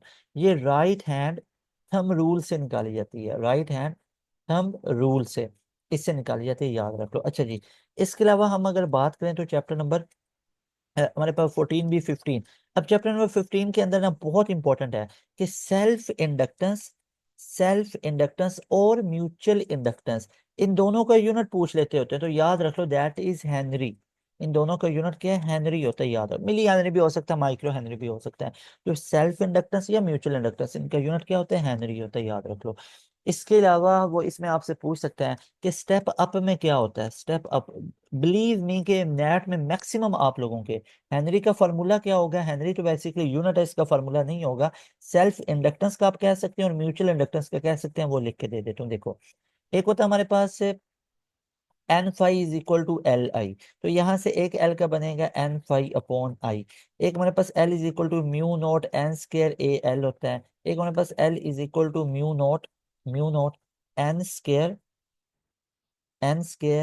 A upon L, एक ये होता है। एक हमारे पास एल का यूनिट बनता है ई अपॉन डेल्टा आई अपॉन डेल्टा। इतने काफी हैं, ये और भी लिख दूं, ठीक है, इतने काफी हैं। तो इसका ये इंपॉर्टेंट नहीं है नेट के पॉइंट ऑफ व्यू से, ठीक है। हाँ जी, वही तो कह रहा हूँ, इतना ये आता ही नहीं है, ये एक भी मुझे दिखा दे, ऐसा नहीं आता, ठीक है। अच्छा जी, तो वो बच्चे ने पूछा तो हमें बता दे। स्टेप अप हमारे पास क्या होता है, स्टेप अप वो होता है, अब ये देखो, जिसमें वी एस ग्रेटर हो वी पी से, जिसमें एन एस ग्रेटर हो एन पी से, यानी वोल्टेज सेकेंडरी का प्राइमरी की निस्बत ज्यादा हो या नंबर ऑफ सेकेंडरी कॉइल वो प्राइमरी से ज्यादा हो। स्टेप डाउन क्या होगा, बिलीव मी मैट्रिक वाली चीजें पूछता है ज्यादातर सब्जेक्ट पोर्शन में, ठीक है। वी एस कम हो वी पी से, ये मैट्रिक ही है ना, और क्या है इसमें, एन एस लेस देन है एन पी से, तो ये हमारे पास स्टेप डाउन है। अच्छा जी, इसके बाद हमारे पास से इस चैप्टर के अंदर एक और आ जाता है कि एसी जनरेटर क्या करता है। तो याद रखो, एसी जनरेटर है या डीसी जनरेटर है, वो आपकी मैकेनिकल एनर्जी को कन्वर्ट करेगा इलेक्ट्रिकल एनर्जी में। और दूसरा एक होता है हमारे पास मोटर का फंक्शन। मोटर क्या करता है, मोटर करता है इलेक्ट्रिकल एनर्जी को मैकेनिकल एनर्जी में कन्वर्ट, इसको भी याद रखना है। अच्छा जी, इसके बाद हम नेक्स्ट मूव करें तो हमारे पास चैप्टर नंबर 16 आ जाता है, एसी वाला। एसी में कितनी पोलैरिटीज होती हैं, दो होती हैं। ये ऐसे मूव कर रहा होता है, ऐसे मूव कर रहा होता है। हाँ, एक ये आता है कि number of waves passing through a point in 1 second, that is called vibration. इसको वाइब्रेशन बोलते हैं। फ्रीक्वेंसी किसका रेसिप्रोकल होता है, टाइम पीरियड का, और इसका यूनिट क्या बनेगा, पर सेकेंड, और टाइम पीरियड का यूनिट सेकेंड, ठीक है। तो ये वाली बातें भी पूछी जाती हैं। और इसके अलावा फ्रीक्वेंसी की डायमेंशन क्या बनेगी, T-1, और टाइम पीरियड की डायमेंशन क्या बनेगी, कैपिटल T बनेगी, ठीक है। ये वाली चीजें याद रख लेनी है। इसके अलावा ए सी थ्रू रेजिस्टर जाएगा तो voltage and current they are in phase, ये दोनों इन फेज है, नो फेज डिफरेंस इसको लिखेंगे, नो फेज डिफरेंस, इसमें कोई फेज डिफरेंस नहीं है। एसी थ्रू कैपेसिटर गुजरेगा तो करंट लीड करेगा, वोल्टेज लैग करेगा। करंट इधर, वोल्टेज इधर, कितने एंगल पे, 90 डिग्री, और यू कैन से पाई/2। अगर एसी गुजरेगा इंडक्टर में से तो वोल्टेज लीड करेगा, करंट लैग करेगा by the phase difference of 90 degree, और यू कैन से पाई/2। इसके बाद नेक्स्ट मूव करते हैं तो हमारे पास chapter number 17, very important chapter number. अगर मैं बात करूं 17 की, तो ये इंपॉर्टेंट आ जाता है, इसमें कुछ दो तीन चीजें हैं। एक स्ट्रेस के बारे में आ जाता है कि फोर्स पर unit area, stress having same unit and dimension as pressure. जो प्रेशर का यूनिट होगा और डायमेंशन वही इसका होगा। स्ट्रेन का क्या होगा, strain having no unit plus no dimension. इसका ना तो यूनिट है ना ही डायमेंशन है, याद रख लो। इलास्टिसिटी मॉडुलस क्या होता है, स्ट्रेस अपॉन स्ट्रेन, इसमें से काफी आए हुए हैं। यंग्स मॉडुलस होता है change in length upon original length, change in length upon original length, ये यंग्स मॉडुलस बनता है। बल्क मॉडुलस होता है change in volume upon original volume. और शेयर मॉडुलस होता है हमारे पास चेंज इन शेप अपॉन, मतलब वो होता है tensile tensile stress upon tensile strain. और यंग मॉडुलस होता है हमारे पास tensile stress upon tensile strain. Thing इसके स्ट्रेस स्ट्रेन की तीन तीन टाइप्स होती हैं। इलास्टिसिटी मॉडुलस होता है ratio of stress upon strain, ये याद रख लो। जो मॉडुलस ऑफ इलास्टिसिटी है ना, इलास्टिसिटी मॉडुलस, जिसको ई से डिनोट करते हैं, ये रेशियो होती है, ऊपर स्ट्रेस और नीचे स्ट्रेन, आप लोग जानते हैं। इसका यूनिट क्या बनेगा, सेम बनेगा जो हमारे पास स्ट्रेस का है, ठीक है। और स्ट्रेस का हमारे पास क्या होता है, न्यूटन पर मीटर स्क्वायर, ठीक है यार। और यही प्रेशर को होता है। तो प्रेशर, स्ट्रेस और मॉडुलस ऑफ इलास्टिसिटी, चाहे यंग्स है, बल्क है या शेयर है, तो सबके यूनिट्स हमारे पास सेम होंगे। अच्छा जी, नेक्स्ट चैप्टर नंबर 18 है। इलेक्ट्रॉनिक्स में हम डील करते हैं माइन्यूट करंट को, छोटी छोटी करंट को डील करते हैं, ठीक है। मिली के अंदर मिली एम्पेयर आ गई, माइक्रो एम्पेयर आ गई, इस तरह आ गई। इसके अलावा इसमें याद रखो, ये सिंबल किसका होता है, डायोड का होता है। इसमें एक सिरा पॉजिटिव को बताता है, ये नेगेटिव को बताता है। रेक्टिफिकेशन में जिसमें हाफ वेव को रेक्टिफाई किया जाए क्या बोलते हैं, हाफ वेव रेक्टिफिकेशन। इसमें फ्रीक्वेंसी इनपुट और आउटपुट सेम होती हैं। और जिसमें फुल वेव को किया जाए वो फुल वेव रेक्टिफिकेशन है। एक सेंटर टैप एक ब्रिज होती है। उसके अंदर क्या होती है, उसके अंदर अगर आप इनपुट और आउटपुट को इक्वल रखना चाहते हैं, आप लोग जानते हैं आउटपुट हमारे पास डबल में आती है, इसलिए इनपुट से को 2 से मल्टीप्लाई करना पड़ेगा। या आप इसको F input equal to F O upon 2 लिख सकते हैं। इतना एडवांस में नहीं आएगा नेट के अंदर, बता दिया, क्या पता वो ऐसी थोड़ी बहुत शरारत कर ही दे। ठीक है, इसके अलावा कुछ और चीजें याद रखनी है। ऐसा गेट, ऐसा गेट, ऐसा गेट जिसके अंदर ए है, बी है, एक्स है, तो मुझे ध्यान से बताओ, 0 1 = 1 आए तो मुझे बताओ ये गेट क्या होगा। और दूसरा मुझे बताओ, जिसमें आपके पास एक्स 0 है और एक्स बार 1 है, तो मुझे ए का भी आंसर बताओ और बी का भी बताओ। ए का भी बताओ और बी का भी बताओ। Very good. ए वाला तो और होगा, और गेट है, ठीक है, और गेट होगा। और ये कौन सा होगा, ये नॉट गेट होगा, नॉट गेट होगा, जो कि सारी को इन्वर्ट करता है। Very well done, Ali Jamshed वगैरह वो सब ने सही फैसले ने बताया। अच्छा जी, इसके अलावा इसमें और हम क्या बात कर सकते हैं, ऐसा, अच्छा, सोलर सेल बेसिकली क्या होता है, सोलर सेल जो कि कन्वर्ट करता है सोलर एनर्जी को, यानी लाइट एनर्जी को इलेक्ट्रिकल एनर्जी में वो कन्वर्ट करेगा, याद रख लो। इसके अलावा हमारे पास आ जाता है ये चैप्टर नंबर 19 के बारे में। चैप्टर 19 2021 में ऐसा कुछ भी नहीं है। वो एलिमेंट जिनका एटॉमिक नंबर 82 से ग्रेटर है वो अपने अंदर से रेडिएशन निकालते हैं, अल्फा बीटा और गामा, रिमेंबर दैट। ठीक है, एमएमएफ यहाँ पर थ्योरीज आपको पढ़ाना शुरू कर दूं, इसमें आता ही नहीं है। अब हम मूव करते हैं नेक्स्ट सब्जेक्ट की तरफ। Next subject that I would love to discuss is about computer science. तो याद रख लो, कंप्यूटर साइंस की अगर हम बात करें, आपके टोटल कितने चैप्टर्स हैं, 24, 24। एम आई राइट, आपके टोटल कितने चैप्टर्स हैं पार्ट वन के 10 और पार्ट 2 के 14 चैप्टर्स, तो 24 चैप्टर्स हैं आप सबके कंप्यूटर साइंस। तो 24 चैप्टर्स का मैं आप लोगों को एक बेस्ट सोल्यूशन बताता हूँ। सारे स्टूडेंट देखते जाएं। अगर तो आप सी लैंग्वेज को अगर तो आप सी लैंग्वेज को बहुत ही डिटेल में करने लगे, उसके do loop, do while loop, या आप उसकी if statement, if else statement, या उसके आप लोग सारे स्विच स्टेटमेंट, कमेंट्स वगैरह वो सबको पढ़ने लग गए, तो आप अपना टाइम वेस्ट करेंगे जस्ट फॉर एनटीएस नेट। इसके लिए दो तीन चीजें बताता हूँ। सबसे पहले एक शॉर्टकट, passpk.com को विजिट करो। वहां पे आपको चैप्टर नंबर 1 से ले सॉरी चैप्टर नंबर 1, सही कह रहा हूँ, चैप्टर नंबर 1 से लेके आप लोगों के 24 तक, यानी चैप्टर नंबर 1 to 10 पार्ट 1, और आप लोगों के 1 to 14 सेकेंड ईयर के, इन 24 चैप्टर की चैप्टर वाइज आपको एमसीक्यूज नजर आएंगे विद सॉल्यूशन। बहुत बेसिक से इतनी इंफॉर्मेशन, अगर मैं वन लाइन में अगर मैं इसको डिफाइन करूँ ना, तो जो आपके बोर्ड वाले हैं ना, बोर्ड एमसीक्यूज, वो उस बेस पे आते हैं। क्या मैं सही कह रहा हूँ, जिन्होंने दिया हुआ है लिंक भेज देते हैं, ठीक है, कम्युनिटी में लिंक भेज देते हैं। मैट्रिक बेस आपके एमसीक्यूज आते हैं, चाहे फिजिक्स को देख लो, कंप्यूटर साइंस को देख लो। लेकिन फिर भी मैं आपको कुछ चीजें बताना चाहता हूँ। इसमें जो आपका डेटाबेस मैनेजमेंट सिस्टम के रिलेटेड चीजें आ जाती हैं, उसको अच्छे से पढ़ लेना, उसके एडवांटेजेस को देख लेना, डिसएडवांटेजेस को देख लेना है। इसके अलावा एमएस वाला जो हमारे पास है, एमएस एक्सेल वाला, इसको अच्छे से देख लेना आप लोगों ने। इसके अलावा जो रिलेशंस के रिलेटेड है, रिलेशंस यानी टेबल्स के रिलेटेड है, ठीक है, टेबल्स, इसको आप लोगों ने देख लेना अच्छे तरीके से। इसके अलावा सी लैंग्वेज में बस बेसिक बेसिक चीजें हैं। जैसे सी लैंग्वेज में कितने कीवर्ड्स हैं, 32। सी लैंग्वेज में कितने हैं, 32। अब मुझे बताएं, एक हम यूज करते हैं स्कैन एफ, तो मुझे बताएं स्कैन एफ और प्रिंट एफ का क्या है। सबसे पहले मुझे स्कैन एफ का बताएं, स्कैन एफ कब फंक्शन यूज किया जाता है, इनपुट के लिए या output. Very well done Huda Mahmood, very well done. तो स्कैन एफ हम करते हैं इनपुट के लिए, very well done. Cash Shah ने भी बता दिया, तंजील ने भी बता दिया, वेरी वेल डन। मुझे लगता है ये 3 4 बच्चे ही थे कंप्यूटर वाले। इसके जी जी। और प्रिंट एफ किसके लिए करते हैं, आउटपुट के लिए हम यूज करते हैं, वेरी वेल डन। अब आपको पता ही है, if you are writing print F instead of print F, और तो ये मैं क्या दे देगा, एक एरर दे देगा, ठीक है। अच्छा, इसके बाद मुझे बताएं, which error are hard to detect, कौन से एरर सबसे मुश्किल से हम डिटेक्ट कर सकते हैं, दोज आर लॉजिकल एरर। अब लॉजिकल एरर क्यों, very well done Huda Mahmood, very well done. Logical error को हम सबसे मुश्किल करते हैं क्योंकि उसमें लॉजिक ही गलत होती है। अब मुझे बताएं, अगर सिंटैक्स ही गलत लिखा हुआ है, सिंटैक्स ही गलत लिखा है। फॉर एग्जांपल अगर मैं स्टेटमेंट टर्मिनेटर लगाना भूल जाता हूँ तो मुझे बताएं कौन सा एरर आएगा, सिंटैक्स एरर आएगा। तो ऐसी छोटी छोटी, वेरी वेल डन फैसल याकूब, very well done Huda Mahmood, very well done. तो ये वाली चीजें आएंगी। अच्छा, इसके अलावा हमारे पास आ जाती हैं कि वो उसमें आ जाते हैं हमारे पास फॉर्मेट स्पेसिफायर्स वगैरह आ जाते हैं। और इसके अलावा इंटीजर्स के बारे में हमारे पास आ जाते हैं, उनकी फ्लोटिंग वैल्यूज कितनी होती है। वो एडवांस में ज़्यादा पड़ जाएगा, आप बेसिक इसका देखते जाइएगा, ठीक है।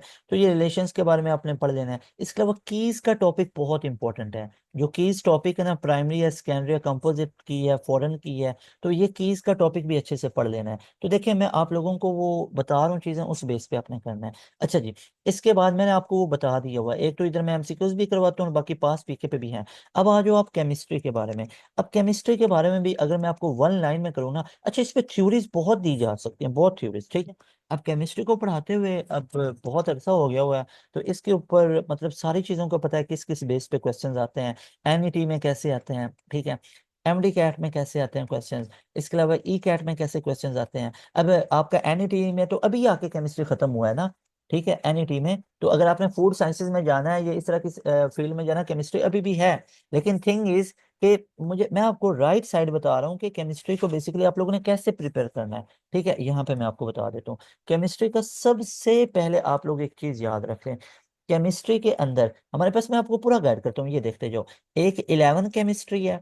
अब 11 केमिस्ट्री के आपके टोटल कितने चैप्टर्स हैं? आप लोगों के 11 चैप्टर्स हैं, ये देखते जाओ। 11 केमिस्ट्री के आप लोगों के 11 चैप्टर है। अब देखते जाओ, आप लोगों का चैप्टर 1 से स्टार्ट होता है, ठीक है, एटम्स के रिलेटेड, बेसिक और फंडामेंटल पार्टिकल ऑफ एटम से स्टार्ट होता है। अब वहां पे सबसे पहले देखो size of atom. Size of atom, जैसे मैं आपको अक्सर एग्जांपल देता हूँ, एक डॉट में कितने एटम्स हैं, 2 बिलियन, ऐसी चीजें आएंगी। इसके अलावा आप देखते जाओ। अब मुझे बताओ कि Cl नेगेटिव क्या होगा, एनाइन है, कैटाइन है या मॉलिक्यूलर है? तो ये होगा हमारे पास एनाइन। एनाइन किससे बनता है? एटम से बनता है। एटम सुनते जाओ। एक है CH4 पॉजिटिव, ये क्या होगा? ये होगा मोलिक्यूलर आयन। मजा ना आए तो फिर कहना, केमिस्ट्री वाले स्टूडेंट देखते जाओ आप लोग, ठीक है। और बाकी कंप्यूटर वाले 2 मिनट पानी पी सकते हैं, ठीक है। तो ये मोलिकुलर आयन आ जाता है। इसके बाद कैटाइन क्या है? जैसे नाइट्रियम है Na पॉजिटिव, तो कैटाइन और एनाइन एटम से मिलके बनते हैं, ठीक है, याद रखना, दैट इज कैटाइन। इसके अलावा इस चैप्टर में और क्या, एवोगैड्रोस नंबर के बारे में डिस्कस हुआ है।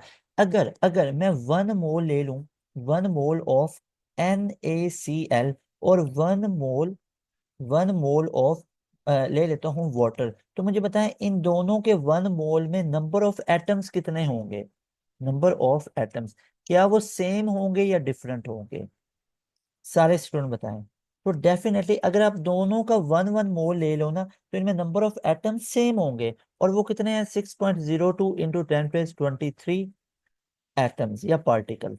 इसे हम Na बोलते हैं, एवोगैड्रोस नंबर बोलते हैं। अगर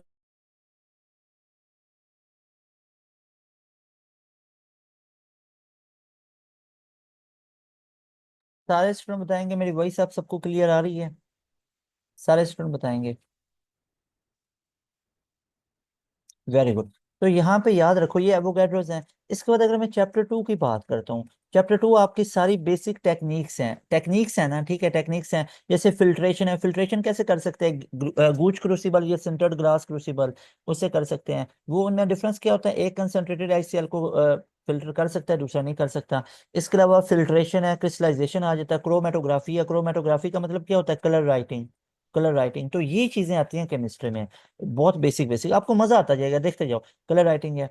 इसके अलावा चैप्टर नंबर 2 में बात की जा सकती है चॉइस ऑफ सॉल्वेंट में, कि ये चीप होना चाहिए, ठीक है, it should not dissolve all solute, और solute should not react with all solvent. Universal solvent क्या होता है? वाटर होता है। चैप्टर 3 की बात करें तो गैसेस के बारे में है। अब गैसेस के बारे में याद रखना है कि गैस के मॉलिक्यूल के दरमियान डिस्टेंस उसके साइज की निस्बत 300 टाइम्स ज्यादा होता है। इसके अलावा बॉयल्स लॉ क्या होता है, चार्ल्स लॉ क्या होता है? बॉयल्स लॉ जब टेम्परेचर कांस्टेंट है, प्रेशर और वॉल्यूम इनवर्सली है। चार्ल्स लॉ क्या होता है? जब प्रेशर और एवोगैड्रोस नंबर कांस्टेंट है। यहाँ पे टेम्परेचर ही कांस्टेंट नहीं होता, एवोगैड्रोस नंबर भी कांस्टेंट होते हैं।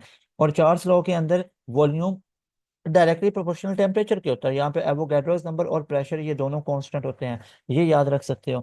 इसके अलावा यहाँ पे एक ये चीज आ सकती है हमारे पास कि जो गैसेस के रिलेटेड है, वो इंपॉर्टेंट है, KMT। अब KMT के पता है दो फॉल्स पोस्टुलेट भी थे। अब उसके अंदर कोई सा एक फॉल्स पोस्टुलेट क्या है कि जो वॉल्यूम है ना गैस का वो निग्लिजिबल है as compare to the actual volume of the gas, तो ये फॉल्स पोस्टुलेट है एक्चुअली। ऐसा नहीं होता, कुछ ना कुछ उसका वॉल्यूम होता है। और दूसरा ये है कि गैस के मॉलिक्यूल्स के दरमियान में नो फोर्स ऑफ अट्रैक्शन। तो ये दो फॉल्स इसके पोस्टुलेट्स है। एक क्या था कि actual volume of gas is negligible as compare to total volume of gas, और दूसरा था कि हमारे पास there is no force of attraction. इसके अलावा आप लोगों ने याद रखना है टेम्परेचर डायरेक्टली प्रोपोर्शनल होता है काइनेटिक एनर्जी के। तो इस तरह की चीजें आप लोगों के चैप्टर 3 में है। एक हमारे पास आ जाता है डाल्टन लॉ, ग्राहम्स लॉ आ जाता है। डाल्टन लॉ बेसिकली हमें किसको बताता है, पार्शियल प्रेशर को एक्सप्लेन करता है। जैसे फॉर एग्जांपल अगर ये मिक्सचर है, इसमें तीन तरह की गैसेज हैं, मान लो एक है CO2, एक है O2, और एक मान लो कि मीथेन गैस है CH4। तो इन तीनों का प्रेशर अलग अलग है। एक प्रेशर लगा लेता है 100 टॉर का, दूसरा लगा रहा है 400 टॉर का, और मीथेन गैस लगा रहा है फॉर एग्जांपल 500 टॉर का। तो sum of individual partial pressures will be equal to total pressure of the mixture। तो मिक्सचर भी टोटल प्रेशर कितना लगाएगा, 1000 टॉर का ही लगाएगा। That is called Dalton law of partial pressure. फिर चैप्टर 4 में आ जाओ तो ये लिक्विड और सॉलिड्स के बारे में है। लिक्विड्स के बारे में याद रखना है हमारे पास एक लिक्विड क्रिस्टल आ जाता है। अब लिक्विड क्रिस्टल बेसिकली हमारे पास क्या होता है, जो कि टेम्परेचर सेंसर के तौर पे यूज होता है, टेम्परेचर को सेंस करता है, याद रखना है। इसके अलावा सॉलिड्स के बारे में बहुत इंपॉर्टेंट है कि हमारे पास जो I2 है, I2 ये हमारे पास क्या होगा, ये हमारे पास मोलिकुलर सॉलिड है। इसके अलावा आइस भी क्या होगा, मोलिकुलर सॉलिड है। इसके अलावा NaCl क्या होगा, एक आयोनिक सॉलिड है। इसके अलावा वाटर क्या होगा, एक कोवलेंट सॉलिड होगा। तो इस तरह करके हमारे पास ये एग्जाम्पल्स आपसे पूछी जा सकती हैं। चैप्टर 5 की बात करें तो ये कैथोड रेज ओसिलो कैथोड रेज की डिस्कवरी है, एनोड रेज है। तो कैथोड रेज बेसिकली क्या है, ये कास्ट करती हैं एक शार्प शेडो को, यानी एक कोई है ना तो इसका शेडो यहाँ पे बन जाएगा। तो इससे हमें क्या पता चलता है कि ये मूव करती हैं स्ट्रेट लाइन के अंदर। इसके बाद ये एक पैडल को भी ड्राइव कर सकती हैं, cathode rays can drive a small paddle. तो दिस विल शो व्हाट, ये क्या शो करेगा कि कैथोड रेज पोजेस मोमेंटम, इनके पास मोमेंटम है। इसके बाद एलुमिना ग्लो कैसा होता है, एलुमिना ग्लो सारे स्टूडेंट बताएंगे, किसी को याद है। और टिन,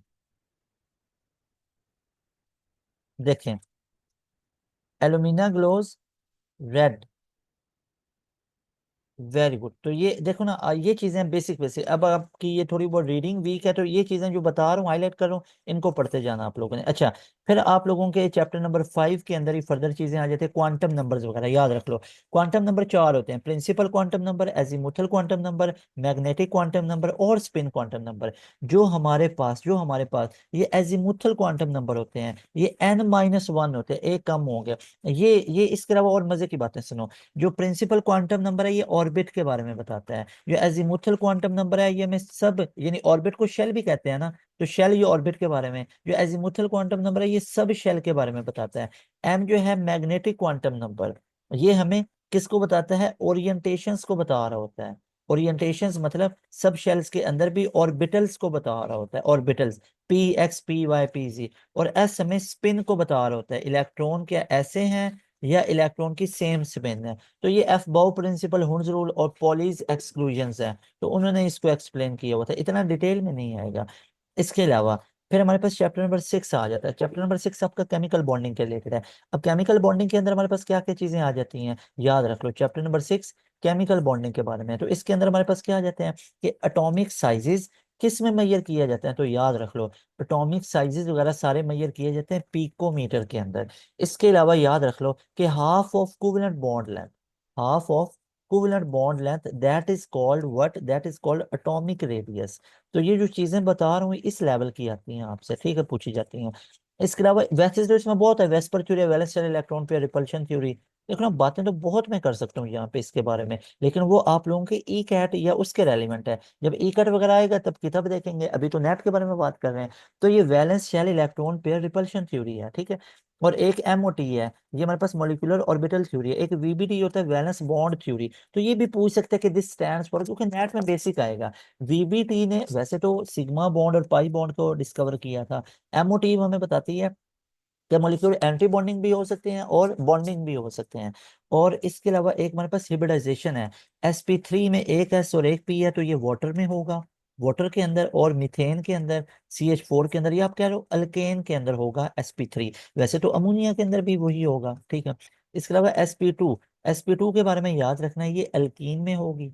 और sp के बारे में याद रखना है, ये किस में होगी, अल्काइन के अंदर। इसके बाद आप मूव करो तो chapter number 7, first year chemistry की अभी मैं बात कर रहा हूँ सीक्वेंस वाइज। वीडियो को आप रिवाइंड करके देख सकते हैं, मैं पूरा आप लोगों को वो बताया। यहाँ पे अब 11 केमिस्ट्री का चैप्टर नंबर 7 आ जाता है, विच इज अबाउट थर्मोडायनामिक्स। अब थर्मोडायनामिक्स में फर्स्ट लॉ ऑफ थर्मोडायनामिक है, जितनी हीट देंगे दो काम करेंगे, वर्क डन और उसकी इंटरनल एनर्जी को चेंज करेगा।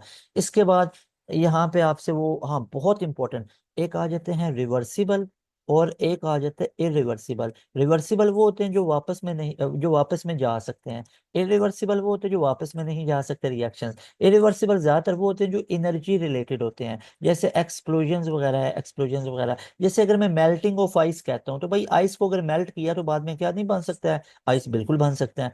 इसके बाद एक हमारे पास टॉपिक इसके अंदर आ जाता है, दैट इज हेस लॉ और बोर्न हैबर साइकिल। हेस लॉ कहता है कि आप लोग एक रिएक्शन को चाहे इधर से इधर करो, चाहे इधर से इधर करो, टोटल इसमें जितना चेंज आएगा ना, यानी जितने भी रूट बना लो वो सब इक्वल टू जीरो आएगा, उन सब का जो सम होगा वो जीरो के इक्वल आएगा, ये हमें कहता है हेस लॉ।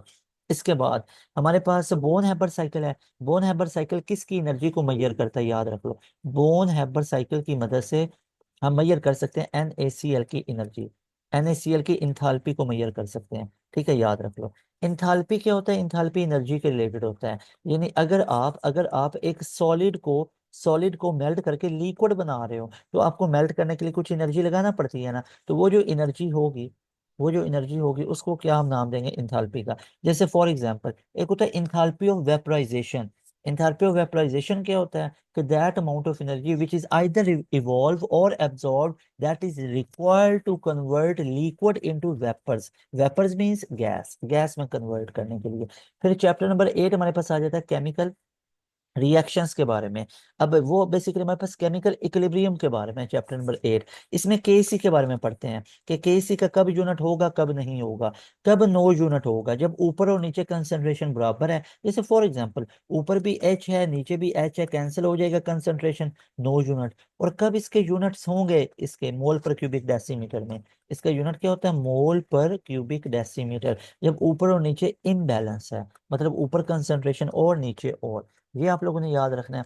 और इसके अलावा चैप्टर नंबर 9 सोल्यूशन के बारे में आ जाता है। अब सोल्यूशन हमारे पास इसके अंदर बेसिकली कोलिगेटिव प्रॉपर्टीज आती हैं। कोलिगेटिव प्रॉपर्टी ऐसी प्रॉपर्टी होती हैं जो कि हमारे पास जैसे हमारे पास लोअरिंग ऑफ वेपर प्रेशर वगैरह है, और जो नंबर ऑफ सल्यूट पे डिपेंड कर रही हैं, वो हमारे पास कोलिगेटिव प्रॉपर्टीज आ जाती हैं। और इसमें टाइप्स ऑफ सॉल्यूशन बहुत इंपॉर्टेंट है। टाइप्स ऑफ सॉल्यूशन मतलब कि लिक्विड लिक्विड का क्या होगा, सॉलिड सॉलिड का क्या होगा। सॉलिड सॉलिड सॉल्यूशन कोई माइंड में आ रहा है, बिल्कुल एलॉयज, एलॉयज। लिक्विड लिक्विड आ रहा है, बिल्कुल सबसे पहला क्या आता है आपके माइंड में, लिक्विड लिक्विड। तो दो लिक्विड को मिक्स करें तो आप ऐसे कह सकते हैं कि अल्कोहल इनटू वाटर। तो ऐसे हमारे पास एग्जांपल हैं, जैसे gas gas, gas gas solution क्या होगा, जैसे एयर है, एयर है, ये आप इस तरह देख सकते हैं। जैसे हमारे पास आ जाए solid into gas, solid gas, यानी जिसमें सॉलिड हो सल्यूट और गैस हो सॉल्वेंट। सॉल्वेंट कहते हैं जो ज्यादा मिकदार में होती है, तो इसकी बेस्ट एग्जांपल होगी स्मोक। स्मोक आपको पता है, स्मोक के अंदर एयर ज्यादा होती है और डस्ट पार्टिकल थोड़े होते हैं, तो सॉलिड थोड़ा और सॉल्वेंट ज्यादा। बताओ सारा क्लियर हुआ ये नहीं, ठीक है, हुआ ये नहीं, अभी आप देखते जो सारा बताता जाता हूँ, ठीक है। इसके बाद चैप्टर नंबर 10 आ जाता है। चैप्टर नंबर 10 आपका बैटरीज और सेल के बारे में, एज सच इसमें से नहीं आता है, याद रख लो। सेल बैटरी एक दफा पढ़ सकते हो। चैप्टर नंबर 11 आप लोगों का आ जाता है रिएक्शन काइनेटिक्स के बारे में। इसमें जीरो ऑर्डर है, फर्स्ट ऑर्डर है, उनकी एग्जाम्पल बस याद रख लो। Zero order, first order reaction, second order reaction, third order reaction, उनकी एग्जाम्पल्स याद रखनी है, ठीक है। अर्हीनियस इक्वेशन भी पता होनी चाहिए वो।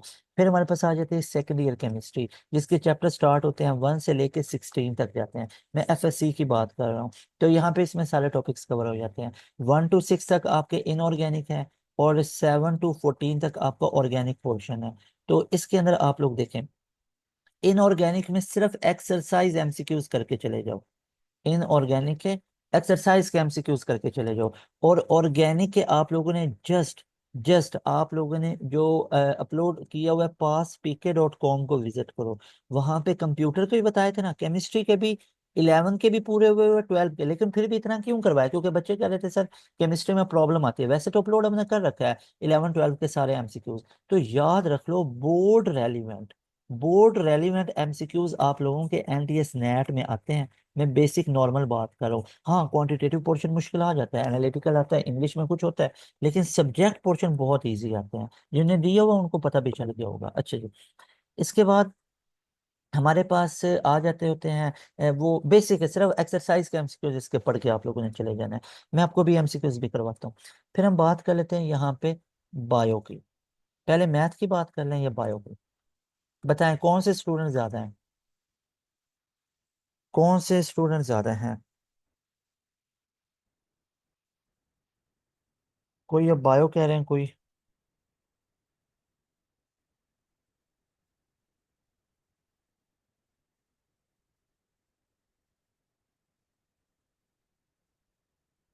बायो के। अच्छा, अब ना मैं पहले बायो का ना करवा दूं।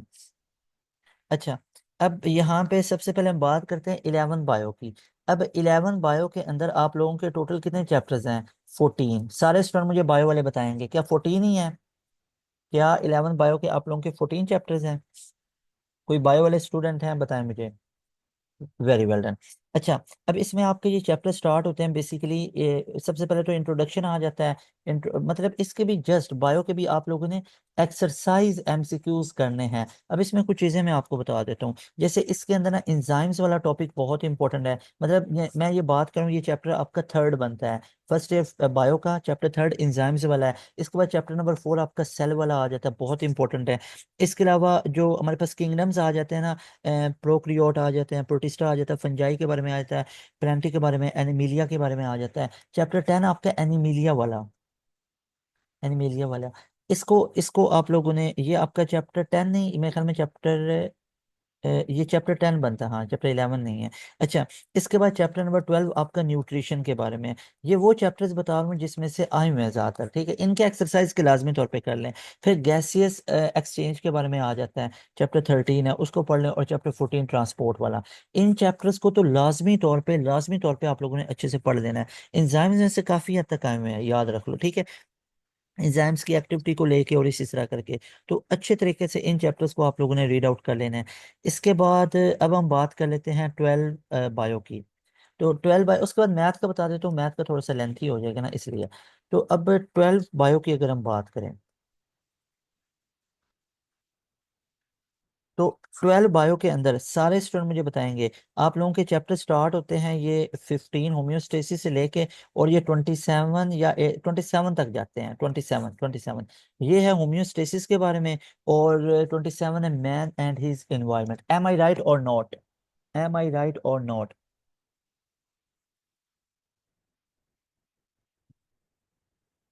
Very good. तो इसके आपके टोटल कितने चैप्टर्स बनते हैं? 13 चैप्टर्स, ऐसे ही है।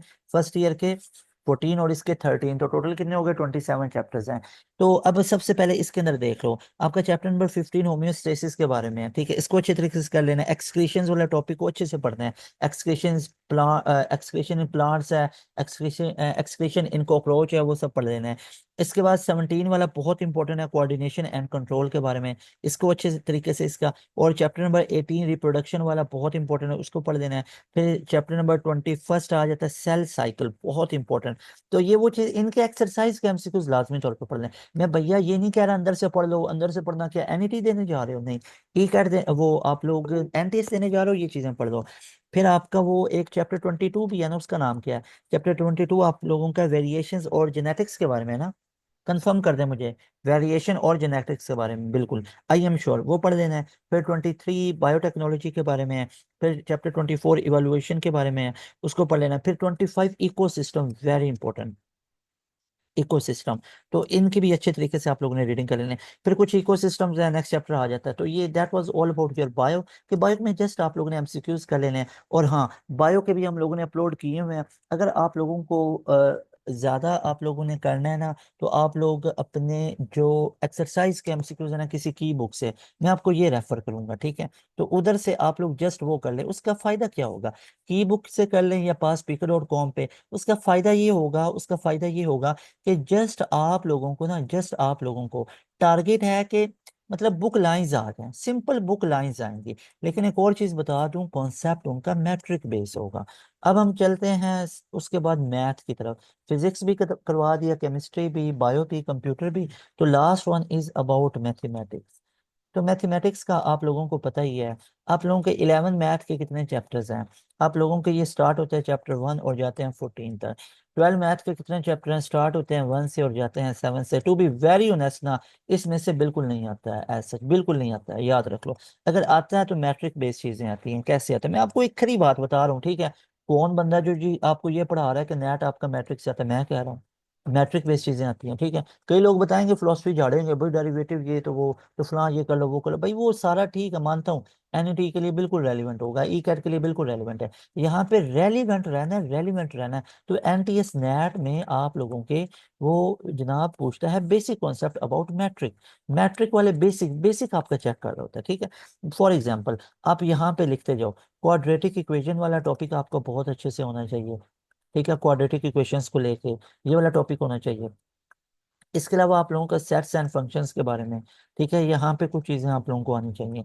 इसके अलावा नंबर्स के बारे में आपको पहचान हो। नंबर लाइक के हमारे पास कौन सा कंपोजिट नंबर होगा, कौन सा प्राइम नंबर है। आपको पता है प्राइम नंबर 2 से स्टार्ट होते हैं, 1 प्राइम नंबर नहीं है। और जो प्राइम नंबर ना हो, जो अपने अलावा किसी और पे भी डिवाइड हो और वो कंपोजिट नंबर है। इसके अलावा इवन ऑड नंबर की पहचान होनी चाहिए। तो इसी तरह करके बेसिक होना चाहिए। फिर आ जाओ मैट्रिक्स के बारे में। अब मैट्रिक्स एनईटी में जो एमसीक्यूज आ रहे हैं सिमेट्री स्क्यू सिमेट्री में से, बिल्कुल ठीक है। लेकिन यहाँ पे मैट्रिक्स वाले में से आपसे वो पूछा जाएगा कि मैट्रिक्स वाले जो होंगे हमारे पास, रेक्टेंगुलर मैट्रिक्स है, सिंगुलर मैट्रिक्स है, तो ये आ सकता है, रो मैट्रिक्स है, कॉलम मैट्रिक्स है, तो इसी तरह की चीजें आ सकती हैं। तो ये आप लोगों ने याद रखना है। फिर हमारे पास पार्शियल फ्रैक्शन में ऐसे नहीं। हाँ, अरिथमेटिक मीन, इसका फॉर्मूला है ज्योमेट्रिक मीन का, हार्मोनिक मीन का, ये याद रख लो। चैप्टर 7 परमुटेशन कॉम्बिनेशन है, एक डाइस को 2 दफा रोल किया जाए कितनी आउटकम्स आ सकती हैं? 36 आ सकती हैं। ये वाला क्वेश्चन इस तरह बेसिक आता, ये नहीं आएगा कि सम 9 आए इसके कितनी आउटकम बनेंगे, वो बाद में पूछा जाएगा, ठीक है। पहले ये आएगा डाइस को 2 दफा रोल किया कितनी आउटकम्स आ सकते हैं? 36। तो ये चीजें आपसे पूछी जाएंगी। ट्रिग्नोमेट्री में से चीजें आ सकती हैं, जैसे साइन थीटा को साइन थीटा है, इन सब के रेसिप्रोकल्स याद होने चाहिए। फिर आपको वैल्यूज देके साइन थीटा की वैल्यूज पूछ सकता है, और ये बेसिक यूज हो सकता है। Sine square theta plus cosine square theta equal to 1, 1 plus tangent square theta equal to secant square, और 1 प्लस हमारे पास cot square theta equal to cosecant square theta, ठीक है। ये चीजें पूछ सकते हैं। और इसके अलावा ट्रिग्नोमेट्री में आपको पता ही है कोसाइन थीटा हमारे पास क्या होता है। ये हमारे पास कोसाइन थीटा होता है बेस अपॉन परपेंडिकुलर, ठीक है। ये हमारे पास base upon hypotenuse, hypotenuse not perpendicular, by mistake. ये चीजें आपसे वो पूछ सकते हैं बहुत, मैं अपने लेक्चर्स में साथ साथ आप लोगों को बताता रहता हूँ। इसके अलावा ये वाली चीजें आपसे बेसिक बेसिक हो इस तरह की कह सकते हैं। इसके अलावा सेकंड ईयर के अंदर तो ऐसा वो डेरिवेटिव का नहीं पूछने वाला, मुझे बताओ एनटी स्नैट के अंदर कितने दफा उसने डेरिवेटिव पूछा हुआ है, ठीक है। तो वो नहीं चीजें ज्यादातर फर्स्ट ईयर में से आएगा, और इक्वेशंस वगैरह इस तरह की चीजें आएंगी। और बेसिक आप लोगों ने मैथ के लिए भी तैयार करना है। अच्छा, अब मैं आपको यहाँ पे एक पीडीएफ शो कर रहा हूँ। सारे स्टूडेंट मुझे बताएंगे क्या आप सबको ये वाले एमसीक्यू शो हो रहे हैं? सारे स्टूडेंट यस और नो लिख के बताएंगे। तो ये हमने कुछ क्वेश्चन दिए हुए हैं आप लोगों के प्रीवियस नेट में से, तो इनको डिस्कस कर लेते हैं। आप सबको ये शो हो रहा है? Very well done. तो यहाँ पे पहला एमसीक्यूज लिखा हुआ है, इसको मैं देखता जाता हूँ। Branch of chemistry deal with heat, heat के रिलेटेड है, थर्मो हमारे पास होगी। अच्छा, ये हमारा जो आज की क्लास चल रही है ना, रिमेंबर दैट जो आज की हमारी क्लास चल रही है किसके बारे में है? आज की जो हमारे पास क्लास है ना, that is about subject portion. इसमें हम सब्जेक्ट पोर्शन, जी जी खुदा मैं वो नेट के बारे में तो है, सब्जेक्ट पोर्शन है। और सारे स्टूडेंट मुझे बताएं आज डे क्या है, सारे स्टूडेंट मुझे बताएं आज डे क्या है, सारे स्टूडेंट बताएं। Saturday, very well done. तो सैटरडे को नोट कर लें, सैटरडे को आप लोगों की सब्जेक्ट पोर्शन की कंप्लीट क्लास हुई है, physics chemistry computer math bio, ठीक है। अब इसके बाद आप लोगों की कल संडे को किसकी क्लास है? एनईटी ई कैट के रिलेटेड और फास्ट के रिलेटेड आप लोगों की मैथ की क्लास है, ठीक है। वेरी वेल, मैथ का वन शॉट है। और फिर मंडे को किसकी क्लास है? एनटीएस नेट के क्वांटिटेटिव पोर्शन की।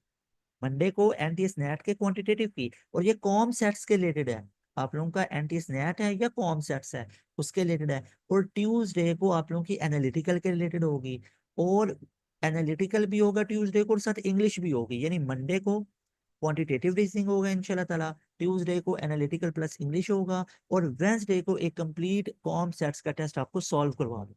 फिर खुश हैं, सारी चीजें क्लियर है, ऑल डन, मुझे बताएं। जी नेक्स्ट संडे आपका बहुत अच्छा हो जाएगा। लेकिन एक और आपके लिए सरप्राइज है, एक और सरप्राइज है आपके लिए इंशाल्लाह ताला।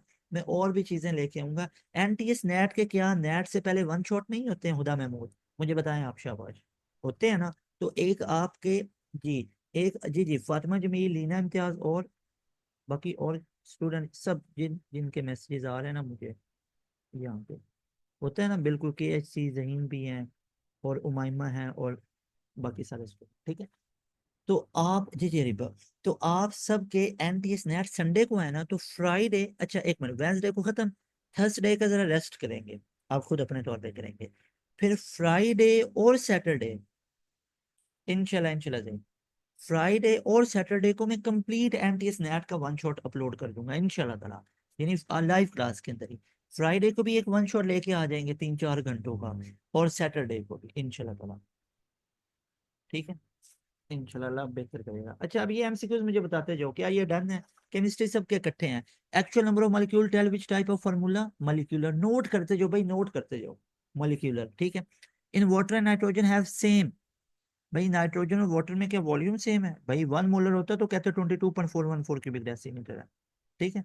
तो none of the formula. Sulphuric acid, कर लो बात, अब ये पूछने वाला है। H2SO4 मैट्रिक बेस ही है ना। फिर है the ratio of number of girls, ना ना ना, क्वांटिटेटिव नहीं करेंगे, सिर्फ सब्जेक्ट पोर्शन।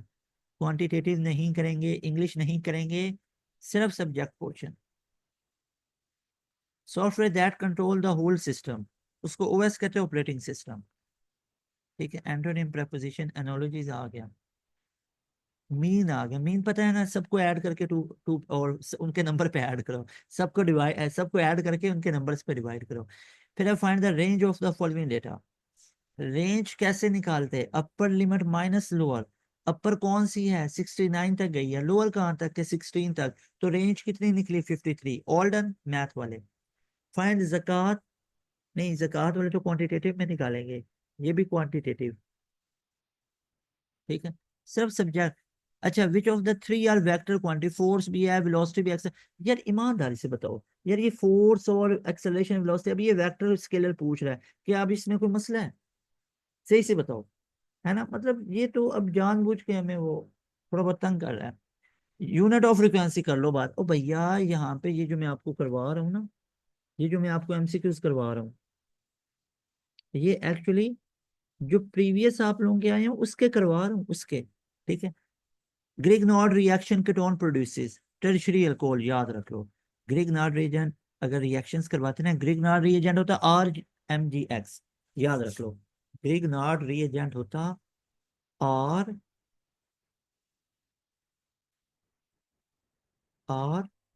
RMgX। ये ग्रिग्नॉर्ड रिएजेंट है। R alkyl group, Mg magnesium, और ये हेलोजन होता है, fluorine, chlorine, bromine, iodine, astatine, ठीक है। अच्छा जी, तो इसके बारे में भी आप लोगों ने याद रख लेना है। ये हमारे पास होता है RMgX, ये ग्रिग्नॉर्ड रिएजेंट है। अच्छा जी, आगे मूव करते हैं। Study of non living thing in which branch of chemistry, बताएं। फिजिकल साइंस, भाई फिजिकल में ही पढ़ते हैं ना। स्टडी ऑफ हीट क्या होता है? Thermochemistry. Which formula represent both number and types of atom, कौन शो करता है? Molecular formula. तो भैया मॉलिक्यूलर फार्मूला ना, बेंजीन का C6H6, और बेंजीन का इंपेरिकल है CH। तो कौन नंबर ऑफ एटम्स को शो कर रहा है? Molecular formula, very well done. इसका chemical formula sulphuric acid H2SO4, इसे king of sulphuric acid, nitric acid का HNO3, और हाइड्रोक्लोरिक एसिड का HCl। तो याद रख लो। इसके बाद है सिमिलर वर्ड्स क्या है, ये इंग्लिश में आ गया। और फिर, अच्छा, फिर वेक्टर। वेक्टर कौन कौन सा? फोर्स है, एक्सेलरेशन है, डिस्प्लेसमेंट है, बिल्कुल ठीक। फिर है हमारे पास एनालिटिकल का भी, ये भी। तो ये कुछ आपको बता देता हूँ, एनालिटिकल आ गया। फिर यहाँ पे और देख लेते हैं। रेस्पिरेशन अकर्स थ्रू फोर्स, तो वो स्टोमेटा के थ्रू होता है ना, जो स्मॉल पोर्स के थ्रू होता है वो स्टोमेटा कहलाता है। फिर है जियांट इज फॉर्म बाय और production pituitary of, pituitary gland होता है ना हमारे पास, तो ये हमारे पास बना। फिर हमारे पास है मैस इतना है यूरिया का, तो नंबर ऑफ मोल्स याद रख लो। अगर आपको नंबर ऑफ मोल्स निकालने हैं ना, और आपको मैस गिवन है, तो mass upon molar mass, mass upon molar mass, that will called number of moles. इस सब को मिला के क्या बोलेंगे, ये नंबर ऑफ मोल्स को। एन किसको शो करता है, नंबर ऑफ मोल्स। याद रखो, बस खत्म होने वाला। फिर एम्पिरिकल फॉर्मूला क्या है हमारे पास, याद रखो। CO2 भी इम्पीरियल, इन दोनों के सेम है, याद रख लो। वाटर का भी वही इम्पीरिकल फॉर्मूला, मॉलिक्यूलर फॉर्मूला है। हमारे पास NO3 का भी वही होगा, CO2 का भी वही होगा, NH3 का भी वही होगा, Al2O3 का भी वही होगा। मुझे बहुत एग्जांपल्स आती हैं, यहाँ पे चंद एक याद रख लो। इन सब का इम्पीरिकल फॉर्मूला और मॉलिक्यूलर फॉर्मूला सेम होंगे, याद रखो, ठीक है। फिर है हमारे पास एंटोनिम, अच्छा ये। फिर है tension and normal force are example of contact force. Contact force है काइनेटिक एनर्जी डायमेंशन एज, दोनों की। काइनेटिक एनर्जी वर्क भी होगा एंड एनर्जी भी। तो भैया वर्क भी और एनर्जी, तो राइट ऑप्शन क्या बनेगा, both A and B। How you dash computer, ये अच्छा हैव यू सीन, वो दूसरा होता था। अच्छा, तो ये कुछ MCQ से जो मैंने आप लोगों के साथ डिस्कस किए हैं सब्जेक्ट पोर्शन में से, मैंने आप लोगों को बता दी हैं। Mini computers are also called mid range computers. तो ये मैंने आप लोगों के साथ डिस्कस किए हैं, तो याद रख लो। ये इंशाल्लाह ताला यहाँ पे इस चीज़ को वाइंड अप करते हैं आज के लेक्चर को। आई होप आज का लेक्चर आपके लिए बहुत यूजफुल हुआ होगा। तो याद रखना है, जो आज का लेक्चर था वो हमारे पास बहुत ज़्यादा रेलिवेंट था। बहुत ज़्यादा रेलिवेंट था किसके, बहुत ज़्यादा रेलिवेंट था कॉन्सेप्ट्स के। फुल मतलब कॉन्सेप्ट्स के लिए बनाया। अगर आप लोगों ने MTS नेट देना, उसके लिए ये बहुत इंपॉर्टेंट है। ये याद रख लो, इन दोनों के लिए ये स्पेसिफिकली था, कॉन्सेप्ट्स और MTS नेट के लिए। आज हमने सिर्फ सब्जेक्ट पोर्शन को डिस्कस किया। मैं अभी आपको एक और चीज बताना चाहता हूँ मजे की, लास्ट पे। अभी हमारा इंशाल्लाह ताला आज सैटरडे को ये कवर हुआ है। आज डेट क्या है, 30th 11/24, ऐसे ही है। तो कल हमारा फर्स्ट को तो मैथ की NET के रिलेटेड है। सेकेंड नवंबर को इंशाल्लाह ताला हमारी क्लास आएगी किसके बारे में, क्वांटिटेटिव रीजनिंग के बारे में। 3rd नवंबर को हमारे पास क्लास आएगी एनालिटिकल रीजनिंग प्लस इंग्लिश को लेके, क्योंकि सब्जेक्ट पोर्शन में आज मैंने इंग्लिश नहीं ना करवाई, तब करवाऊंगा। 4th नवंबर को हमारी क्लास आएगी full length paper of concepts and MTS net. और 5 का रेस्ट करेंगे, 6 यानी 6 और 7 को वन शॉट लेके आएंगे 3-3 घंटे की। उसमें फिर से सब्जेक्ट पोर्शन करवा दूंगा और एनालिटिकल क्वांटिटेटिव, और उसमें दोबारा से subject portion, analytical reasoning, quantitative reasoning, English, सब कुछ करवा दूंगा। So that was all about your concepts, MTS and MTS net one shot lecture. So I hope के आप लोगों को इसमें से फायदा मिला होगा। और अगर कोई क्वेश्चन है तो आप लोग पूछ सकते हैं, अदरवाइज यू मे लीव।